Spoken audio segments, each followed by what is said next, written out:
નર્મદા જિલ્લાના નાદોદ તાલુકાના પાટણા અને ગામકુવા ગામમાં આમ આદમી પાર્ટી દ્વારા જનસભાનું આયોજન જિલ્લા આપ પ્રમુખની અધ્યક્ષતામાં કરવામાં આવ્યું હતું, જેમાં ભાજપ અને કોંગ્રેસથી છેડો ફાડી 500થી પણ વધારે ભાઈઓ બહેનો અને યુવા મિત્રોએ આમ આદમી પાર્ટીનો ખેસ પહેરી આમ આદમી પાર્ટીમાં જોડાયા હતા।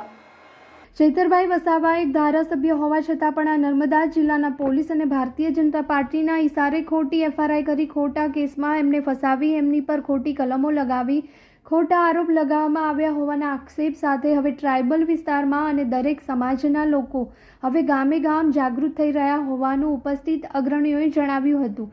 જ્યારથી ચૈતરભાઈ વસાવા ધારાસભ્ય બન્યા છે ત્યારથી હંમેશા પ્રજાના દરેક પ્રશ્નો ઉઠાવતા આવ્યા છે અને એનાથી લોકોમાં જાગૃતતા આવી રહી છે।